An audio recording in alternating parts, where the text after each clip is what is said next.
24 Pérou, la série, est heureuse de vous présenter une scène inédite. Hey Valérie! As-tu vu? Tabarnak. Il y a des sculptures. Des sculptures là-bas. Des sculptures là-bas. Hey, géant lac, là. Tabarnak. C'est quoi ce lac, Manny? Et en plus, une montagne enneigée. Puis là, il n'y a pas de neige. Là, il y a de la neige. Là, il n'y a pas de neige.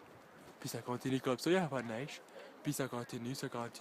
Puis là, on est comme à 4 km vers le nord, vers le haut. Yeah. Hey, c'est ça, n'est-ce pas, Valérie? Hello. C'est ça. Regarde la caméra et dis allô. Dis allô à la caméra. Ici, connard. Ouais.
La dernière journée officielle débute dès l'aube, alors que les préparatifs vont de bon train. Je peux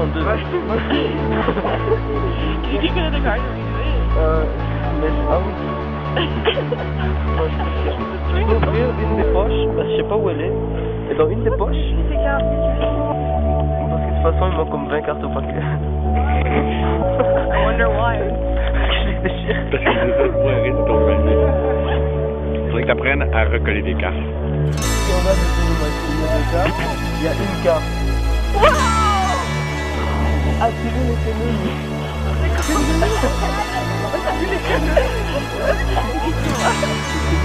C'est ça, il faut pas pour toute personne qui va prendre des choses. Donc, c'est le deux. Ah, I did. J'en viens dans ta chambre. J'en viens dans ta chambre, c'est toi.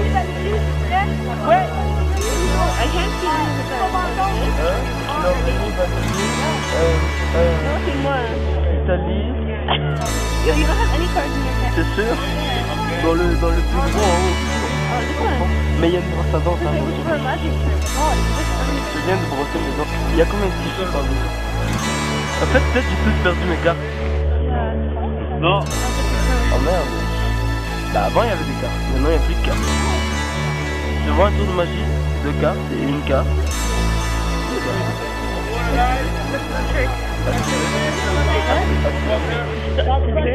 Ta gueule.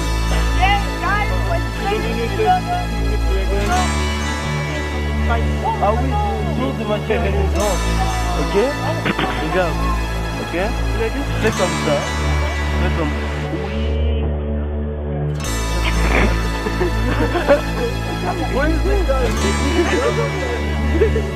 You go here and you open. Look guys, so it's not in my hand.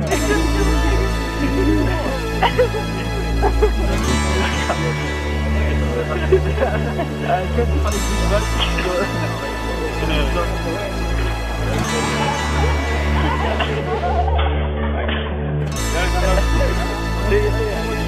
Non, c'est des cartes dans le kilo. Des cartes dans le kilo.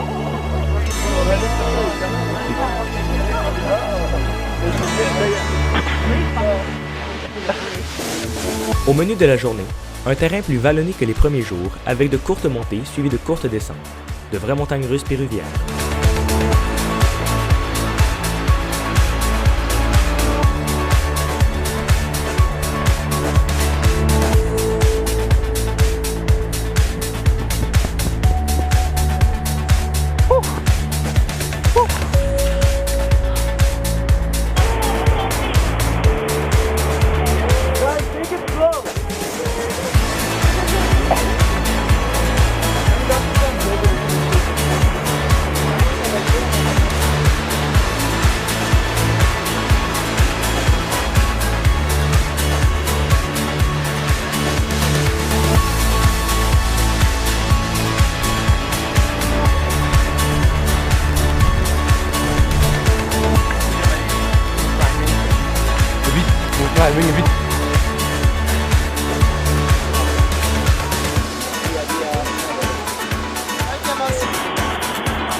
La chaleur règne depuis le départ du campement et les organismes deviennent de plus en plus fatigués, si bien que chaque moment de répit est apprécié.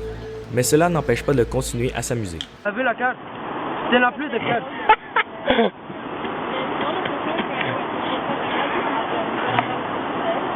Un autre? Ok, un autre. Voici la carte. Observe cette main. Elle est venue dans cette main. Oh. Observe cette main. Il n'y a plus de cartes dans les deux mains.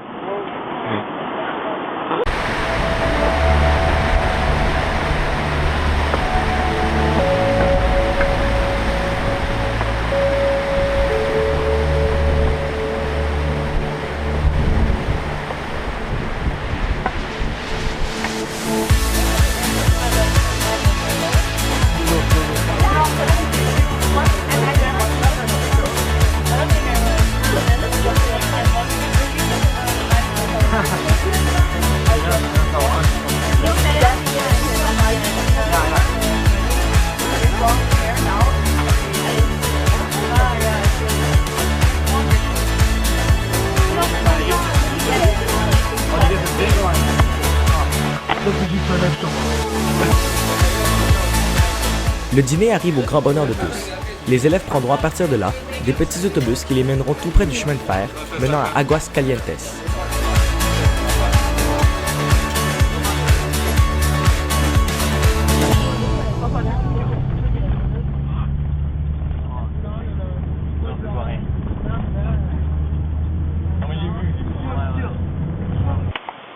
Et c'est parti pour 3 heures de marche pénible le long de la voie ferrée. C'est aussi l'occasion pour tous les voyageurs de voir le Pérou-Rail. Jamais n'auront-ils vu un train aussi près de leur vie.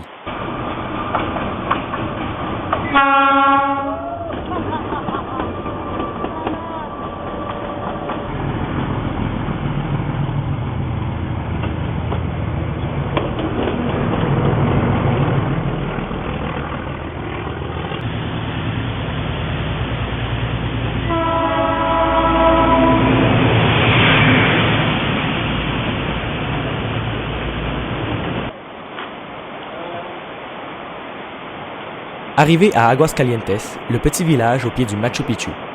Après un petit souper, c'est le temps de recharger les batteries car demain, c'est l'ascension finale qui débute.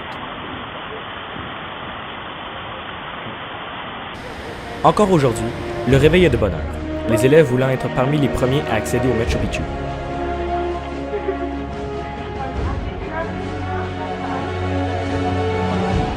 Sans vouloir nommer de nom, certains prirent l'autobus alors que les autres affrontèrent sous la pluie les millions de marches menant à l'entrée du ciel. Arrivés au sommet, la fatigue se ressentait sur leur visage.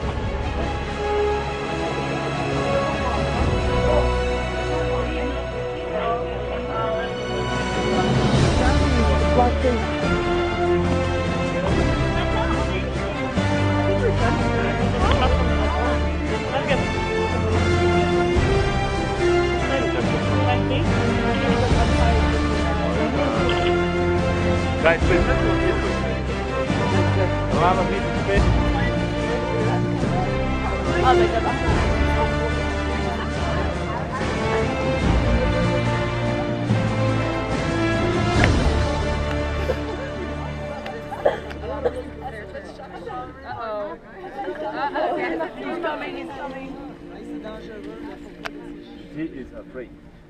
Après un petit aperçu du Machu Picchu en compagnie de Martin, les jeunes commencèrent à gravir la montagne voisine, le Huayna Picchu, où ils iraient casser la croûte vers midi. Cependant, ce fut peut-être l'ascension de trop pour certains. C'est ici le tunnel. Ah ouais? Ouais. Oh lol. Ah lol, wow.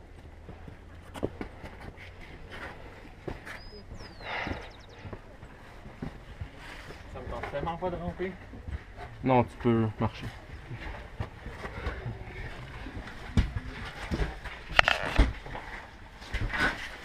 Et tabarnouche! Prends une photo. Filme. Je filme là, mais je sais pas si on peut voir grand chose. Headshot. Ouais, la girafe. Attention, la corde c'est vide. Non, c'est une plaque. Ah, j'ai de la lumière. On va aller. T'arrives-tu au bout? Je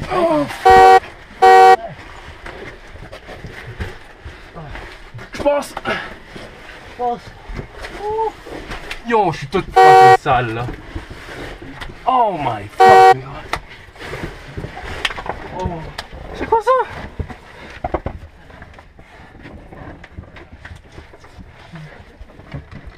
Ah, pas ma bouteille d'eau. Son. Attends, Lucas. Quoi? Tu prends ma bouteille d'eau. Je retourne à chercher.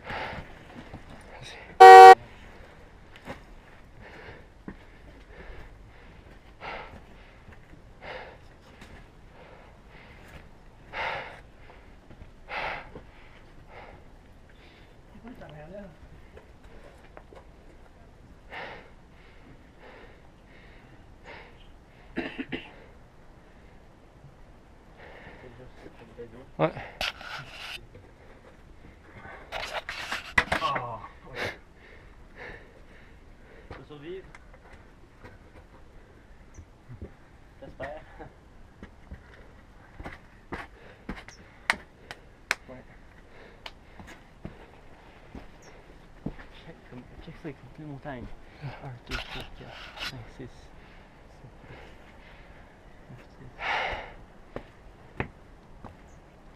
J'ai un craint comme dans mon manteau, ouais. De quoi? Là, ben. Non. Ouais. Non, t'as pas vraiment. Juste un peu là.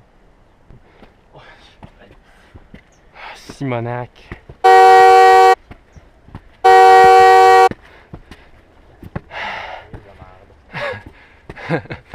Ah, c'est quoi ça? C'est qui des cartes ça?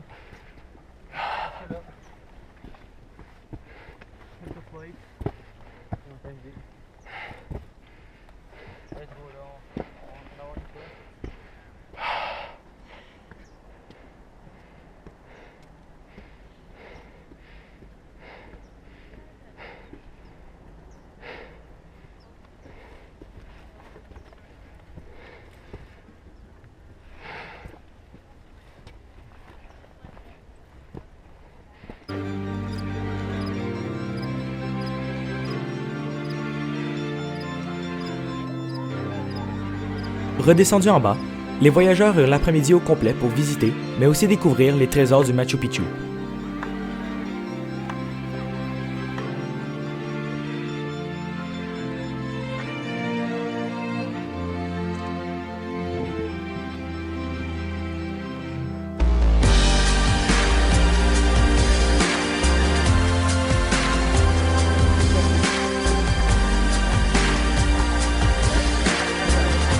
Des informations comme quoi l'extérieur est numéro. Si on ne sait pas, numéro, mais plutôt. En marge de leur présentation d'avant-match, les Canadiens demandaient à leurs fans de se filmer à un endroit dans le monde en train d'entonner le chant Go Habs Go. Les jeunes prirent alors l'initiative de se filmer au Machu Picchu.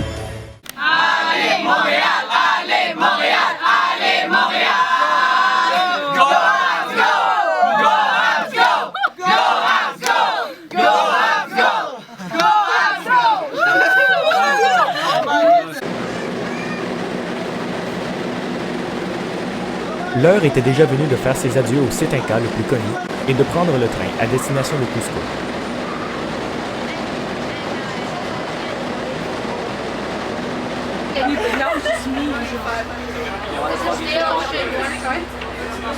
Yeah, mine is really sticky.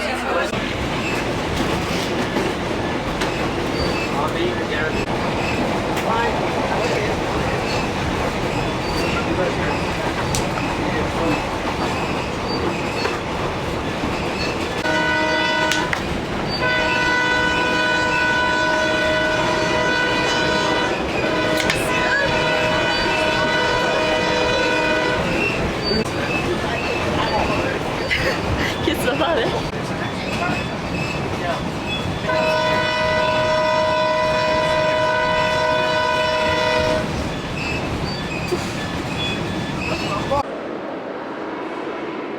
Le lendemain, les élèves étaient de retour à l'école San Martin pour une petite fête d'au revoir organisée en compagnie des enfants.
Le soir venu, tout le monde alla au restaurant pour célébrer les anniversaires de Madame Blain et de Carlos, deux des organisateurs du voyage.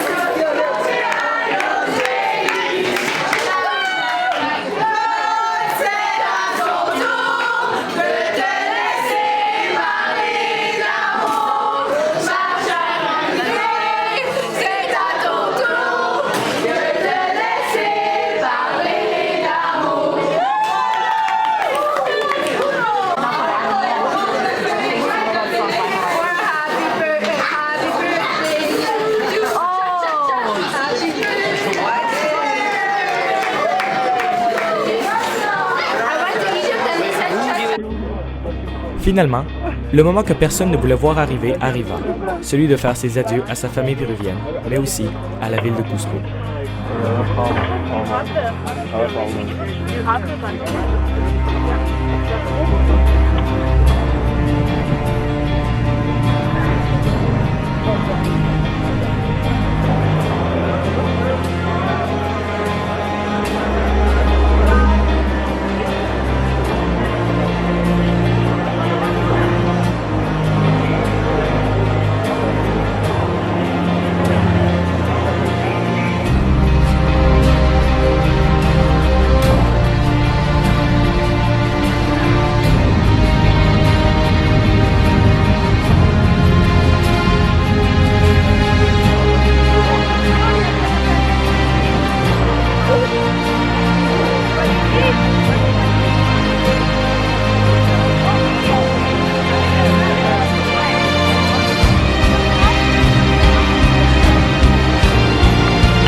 ange gardien. Too bad.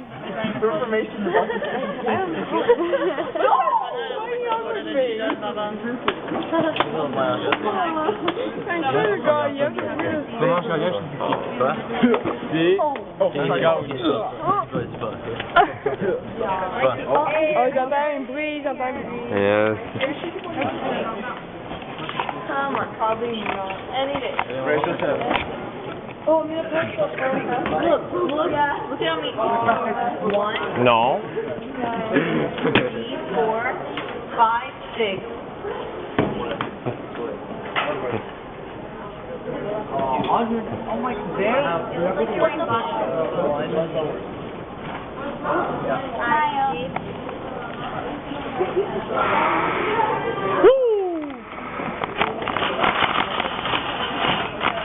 It does. The thing that my mom started to get is even our school combined can be your mother.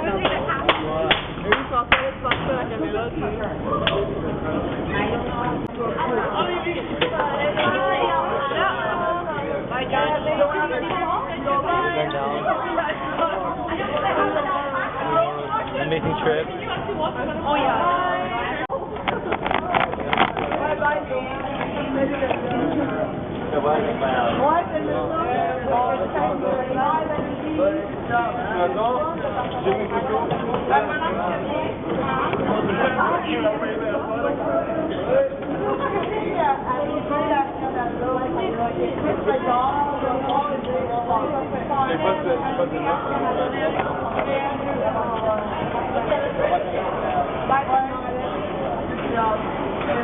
Hey, bye, François. Bon retour avec ta famille. Ouais, non, mais on va acheter à moi. Bye bye,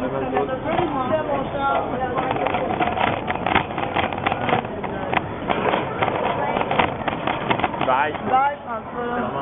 C'était vraiment le fun. Good job. Bye,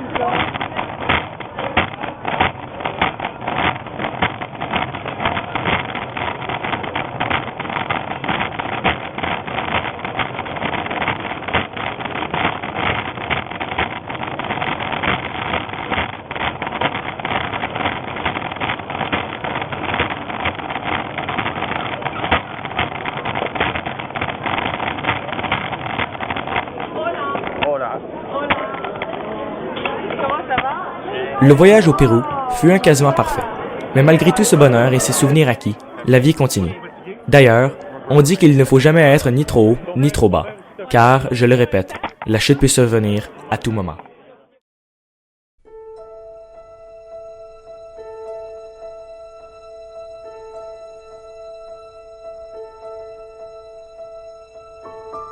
C'est plus qu'un vent de changement qui a soufflé sur les élèves du collège Charlemagne au début de leur voyage au Pérou. Plutôt, un souffle puissant qui les entraînait à réinventer leur mode de vie. Tout a commencé sur le signe de la continuité. La grande majorité des participants du voyage se connaissaient en fond et en large, et ce, depuis des lunes. Puis, de la solidarité. Sur les photos du voyage, les actes individuels ont cédé leur place à ceux de trios et de quintets. Enfin, de l'hégémonie. Le groupe était composé d'une multitude de leaders, certains plus volubiles que d'autres, sachant remonter le moral de quiconque en avait besoin. Ce fut un voyage aussi régulier que furent les marées, avec son lot de découvertes personnelles et de surprises. Mais au final, l'effet parle de lui-même. L'édition 2014 du Voyage au Pérou est, et restera pour l'éternité, l'une des meilleures troupes scolaires à avoir foulé le sol péruvien. Au terme des 16 jours de ce périple, le scénario révèle le conte de fées moderne d'un groupe de jeunes ayant un seul objectif, découvrir. Comme dans un texte argumentatif, ce fut une suite de causes et de conséquences, des décisions qui furent, pour certaines, décisives, des bonnes et des moins bonnes.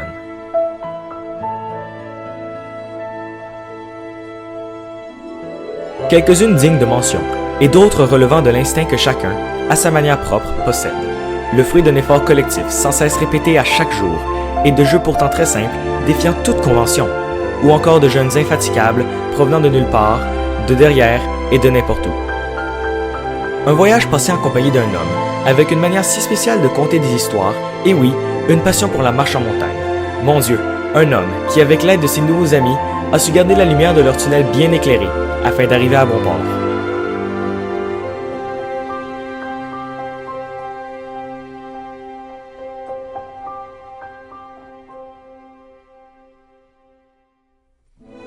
Et il y a tous ceux et celles qui travaillent dans l'ombre, 2 femmes qui travaillent sans relâche afin que ce voyage soit l'un des plus beaux que l'on puisse faire au courant d'une vie. Beaucoup de bon karma, une nouvelle ascension, Des élèves qui distribuent des sourires et changent le quotidien. Des portraits spontanés, sans égaux. Une famille multigénérationnelle, de petits gestes et des encouragements fraternels. Un jeune qui rêve de venir au Canada et une femme qui vient d'une contrée très éloignée. Apprendre à relaxer tout en cherchant à devenir plus sage.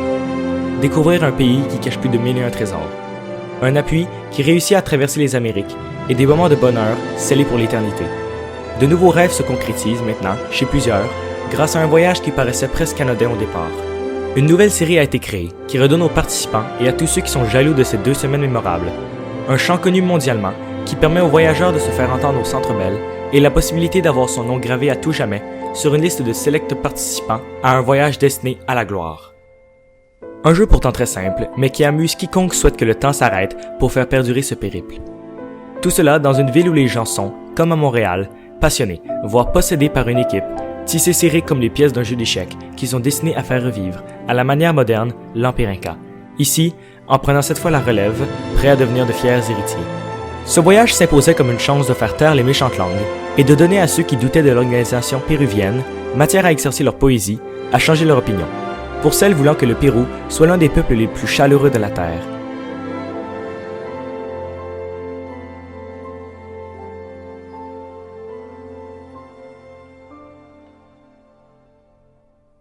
Plusieurs grands noms ont passé des mois, même leur vie entière pour certains, à partir à la découverte de l'inconnu.